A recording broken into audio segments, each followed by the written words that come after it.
हमारे YouTube channel स्माइला tutorials में आपका स्वागत है। अगर आपने अभी तक हमारे इस चैनल को सब्सक्राइब नहीं किया है तो कृपा करके इसे सब्सक्राइब अवश्य करें। मैं ब्रिजराज कंप्यूटर टीचर।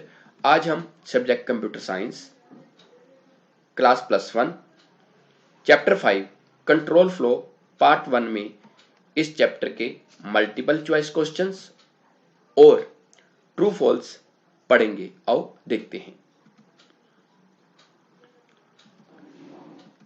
सबसे पहले multiple choice questions means MCQ.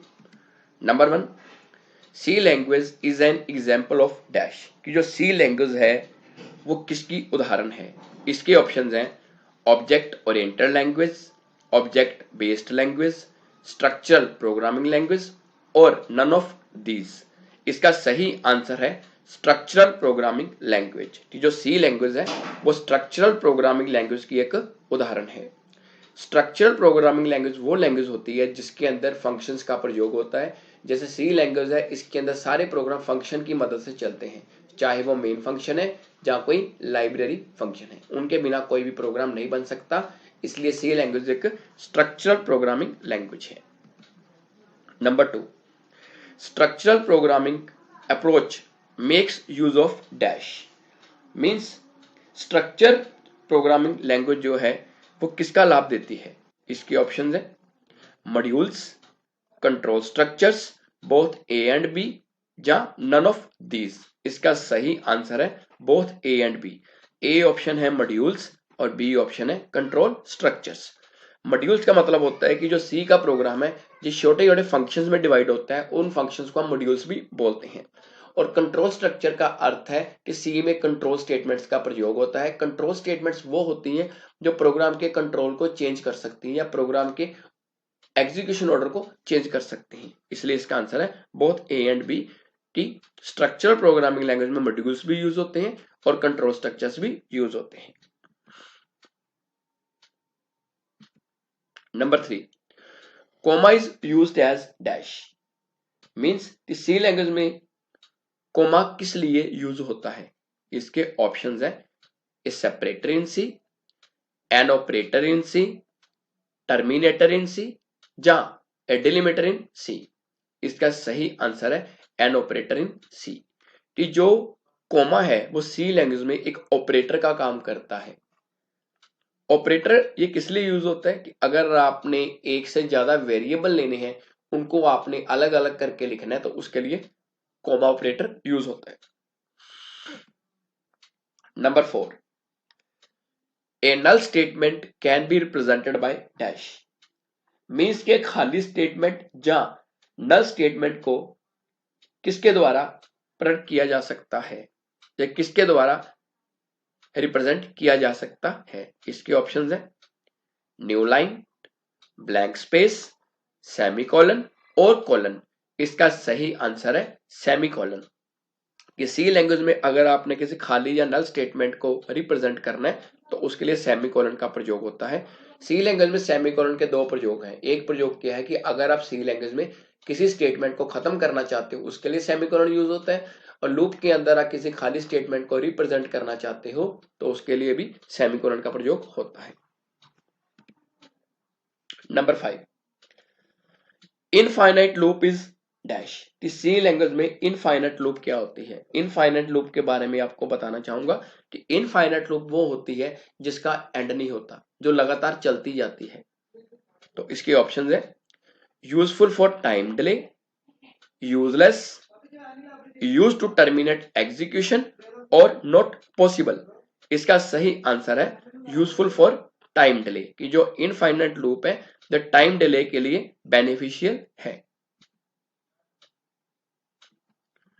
Number 6, break statement is use to dash. पहले आपको ब्रेक स्टेटमेंट के बारे में बताना चाहूंगा कि ब्रेक स्टेटमेंट एक जंपिंग स्टेटमेंट है जिसका प्रयोग सी लैंग्वेज में होता है।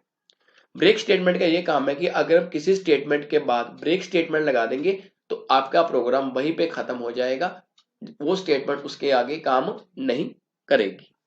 इसकी ऑप्शंस है selective control structure only, loop control structures only, both A and B और स्विच कंट्रोल स्ट्रक्चर्स ओनली। इसका सही आंसर है बोथ ए एंड बी, कि जो ब्रेक स्टेटमेंट है जो सिलेक्टिव कंट्रोल स्ट्रक्चर में भी यूज होती है और लूप कंट्रोल स्ट्रक्चर में भी यूज होती है। सिलेक्टिव कंट्रोल स्ट्रक्चर स्टेटमेंट्स वो होती हैं जिनके अंदर प्रोग्राम किसी कंडीशन पे डिपेंड करता है, और लूप कंट्रोल स्टेटमेंट्स वो होती हैं जो किसी स्टेटमेंट को बार बार रिपीट करने का काम आती हैं। तो इसका आंसर क्या हुआ, both A and B. 7th question है continue statement is used to dash. Continue statement के बारे में आपको बताना चाहूंगा कि कंटिन्यू स्टेटमेंट भी एक जंपिंग स्टेटमेंट है। कंटिन्यू स्टेटमेंट क्या करती है कि इसका जो उपयोग है वो लूप स्टेटमेंट में यूज होता है। ये किस काम आती है कि अगर हम किसी स्टेटमेंट को किसी लूप के अंदर लगाते हैं तो क्या होगा कि जिस स्टेटमेंट पे आपने कंटिन्यू स्टेटमेंट लगाई है वो स्टेटमेंट नहीं चलेगी, उससे पहले वाली स्टेटमेंट भी चलेगी और बाद वाली भी चलेगी, बट जिस पे कंटिन्यू लगाया है वो नहीं चलेगी।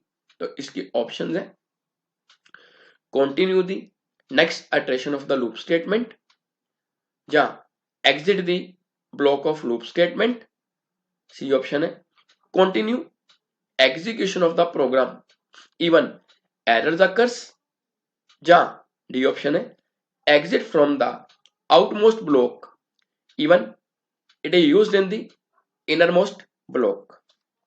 इसका सही आंसर है continue the next iteration of the loop statement. आपको मैंने बताया कि कंटिन्यू स्टेटमेंट में क्या होता है कि जिस स्टेटमेंट पे आपने कंटिन्यू लगाया है उससे जो नेक्स्ट स्टेटमेंट है वो चलेगी, बट जिस पे लगाया वो नहीं चलेगी। मतलब कि कंटिन्यू से पहले वाली भी चलेगी, बाद वाली भी चलेगी, बट जिस पे कंटिन्यू लगाया है वो स्टेटमेंट नहीं चलेगी। नेक्स्ट है ट्रू फॉल्स, मींस सही गलत बताओ। Number 1, every continue statement must be terminated bye semicolon, means her continue statement को हम सेमीकोलन के साथ खत्म करते हैं। ये बिल्कुल सही है कि कंटिन्यू स्टेटमेंट जो है वो सेमीकोलन के साथ खत्म होती है। Number 2, the else keyword always matches to the nearest if statement. इसके बारे में बताना चाहूंगा आपको कि जो इफ स्टेटमेंट है ये एक डिसीजन मेकिंग स्टेटमेंट है जिसका उपयोग सी लैंग्वेज में होता है। इसके साथ एल्स कीवर्ड का यूज भी होता है। ये तब यूज होती है अगर आपने दो कंडीशन में से किसी एक कंडीशन को चुनना हो, तो हम कह सकते हैं कि एल्स कीवर्ड जो है वो इफ स्टेटमेंट के साथ ही यूज होता है। Number 3, break statement must be used for each case except the last in a switch statement, means कि जो ब्रेक स्टेटमेंट है इसका प्रयोग स्विच स्टेटमेंट में हर केस के बाद में होता है, बट लास्ट केस के बाद नहीं होता। स्विच स्टेटमेंट के बारे में आपको बताना चाहूंगा कि स्विच स्टेटमेंट एक मल्टीवे डिसीजन मेकिंग स्टेटमेंट है। अगर हमारे पास बहुत ज्यादा ऑप्शंस हैं तो उसमें से किसी एक केस को रन करना है तो उसके लिए स्विच स्टेटमेंट यूज करते हैं, और स्विच स्टेटमेंट में हमने जितने भी केस लिए हर केस के बाद ब्रेक स्टेटमेंट यूज होती है ताकि कोई एक केस चल सके या कोई एक ब्लॉक चल सके, बट लास्ट केस के बाद ब्रेक स्टेटमेंट यूज नहीं होती। तो ये आपका बिल्कुल सही है कि जो ब्रेक स्टेटमेंट है वो लास्ट केस में यूज नहीं होती switch statement. Number 4, in switch statement case values must be in ascending order, means कि स्विच स्टेटमेंट में जो केस वैल्यूज हैं वो हमेशा असेंडिंग ऑर्डर में होनी चाहिए।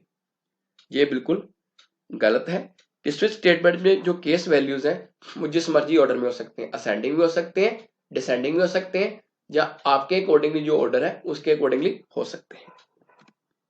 Number 5, the continue statement can not be used with decision making statements, जो कंटिन्यू स्टेटमेंट है ये डिसीजन मेकिंग स्टेटमेंट्स का यूज नहीं हो सकती। ये बिल्कुल सही है। तो फिर कंटिन्यू स्टेटमेंट कहां पे यूज होती है? जो कंटिन्यू स्टेटमेंट है इसको हम लूपिंग स्टेटमेंट के साथ यूज करते हैं, क्योंकि लूपिंग स्टेटमेंट के अंदर कुछ जो स्टेटमेंट को रिपीट करते हैं, बट कंटिन्यू की हेल्प से हम कुछ स्टेटमेंट्स को स्किप कर सकते हैं जिसपे हमने कंटिन्यू स्टेटमेंट लगाया है। तो ये आपका आंसर ट्रू है।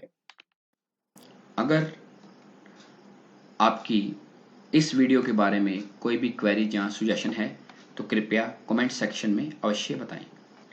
अगर आपने अभी तक हमारे इस YouTube चैनल को सब्सक्राइब नहीं किया है तो कृपया इसे सब्सक्राइब जरूर करें और बेल आइकन को प्रेस करना ना भूलें। थैंक्स, धन्यवाद।